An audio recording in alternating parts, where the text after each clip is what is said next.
Assalamualaikum warahmatullahi wabarakatuh. Halo semuanya, sebelumnya kenalin aku Rilo Wahyu Pambudi dan aku adalah mahasiswa semester 4 Prodi Pendidikan Bahasa dan Sastra Indonesia. Nah, pada kesempatan kali ini aku akan sedikit berbagi pengalaman. Nah, kemarin itu pas dapat materi stand up ini di mata kuliah berbicara publik, aku langsung mikir, nah ternyata ngomong di depan kalian seperti ini lebih gampang daripada ngejelasin ke orang awam tentang apa sih yang sebenarnya aku itu pelajarin di kampus.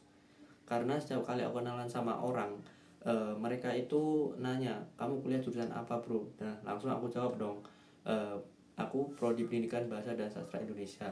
Nah kalian tahu nggak respon dari sebagian besar mereka itu gimana?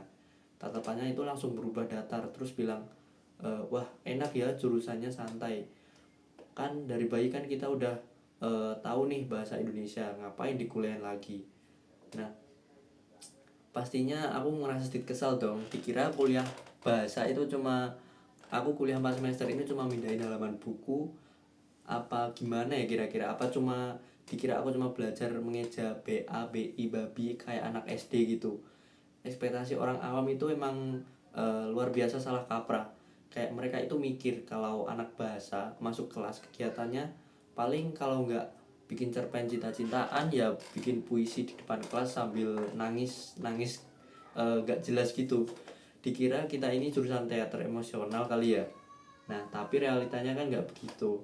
Masuk di semester awal, wah kita langsung disambut sama mata kuliah yang namanya udah kayak mantra-mantra dukun.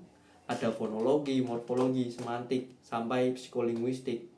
Mata kuliah bahasa Indonesia, tapi nama-namanya itu mirip ilmu kedokteran jiwa. Gara-gara mata kuliah fonologi, ilmu yang mempelajari bunyi bahasa, hidup aku sekarang itu jadi nggak tenang. Dulu itu sebelum kuliah, kalau aku mau ngomong halo ya tinggal ngomong aja. Sekarang kalau mau ngomong halo ke gebetan misalnya, otak aku itu otomatis langsung menganalisis secara fonetik.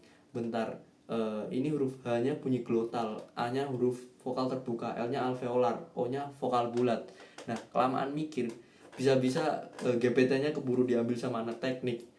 Nah, gara-gara kuliah ini kalau mau gibahin orang juga sama sama temen, aku harus mastiin getaran pita suara kita itu sinkron atau enggak. Nah, beban hidup anak PBS itu nggak cuma di dalam kelas tapi juga meluber sampai ke tongkrongan. Nggak tahu kenapa anak-anak dari jurusan lain itu kalau otomatis menganggap kita itu sebagai KBBI berjalan atau polisi bahasa bersertifikat. Teman-teman aku itu dari jurusan lain kalau lagi bikin tugas akhir, bikin surat izin, atau bahkan cuma mau post story di Instagram, chatnya pasti ke siapa ya? Ke aku. Kayak gimana ya?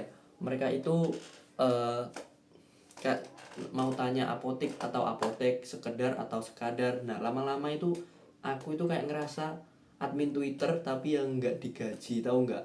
Nanya doang, bayar bayar enggak, follow aja enggak. Sekalinya aku salah ketik di grup WhatsApp, typo dikit aja langsung diledokin sama satu grup. Wah anak bahasa kok typo, gimana sih lah? Emangnya kita anak bahasa kalau ngetik itu jempolnya ini nggak bisa keselimpet apa ya? Kita kan juga manusia, kita kan bukan balai pustaka gitu. Pecarnya itu kayak terjadi di minggu kemarin saat temanku itu ditolak saat nembak cewek. Nah dia itu galau parah, terus chat aku sambil ngirim tangkapan layar chat penolakannya. Dia bilang gini, aku mohon tolong jelasin analisis struktur kalimat penolakan cewek ini. Kira-kira kalau dilihat dari gaya bahasanya masih ada celah nggak buat nikung di sepertiga malam. Nah langsung aku jawab, dikira aku dukun sastra apa ya? Kalimat penolakan kok disuruh analisis strukturnya. Karena aku anak bahasa yang solutif, eh, jadi coba aku bedah dong. Aku bilang ke dia, bro kalau kalimat cewek berbunyi kamu terlalu baik buat aku, secara sintaksis dan pragmatis itu artinya cuma satu, yaitu muka kamu itu kurang simetris. Udah gitu aja, gak usah bawa-bawa teori bahasa, mending kamu bawa diri kamu ke klinik kecantikan. Nah jadi kesimpulannya teman-teman, jadi mahasiswa PBSI itu gak semudah yang kalian kira. Kita ini juga berjuang di antara dua hal yang berat, yaitu menjaga kelestarian bahasa Indonesia di era gempuran bahasa gaul Gen Z, dan menjaga kesehatan mental kita sendiri supaya nggak gila gara-gara kebanyakan baca KBBI. Mungkin itu saja materi stand up yang bisa aku bawakan pada malam hari ini. Nah, aku Rilo Wahyu Pambudi, terima kasih sudah menyaksikan dan sampai jumpa.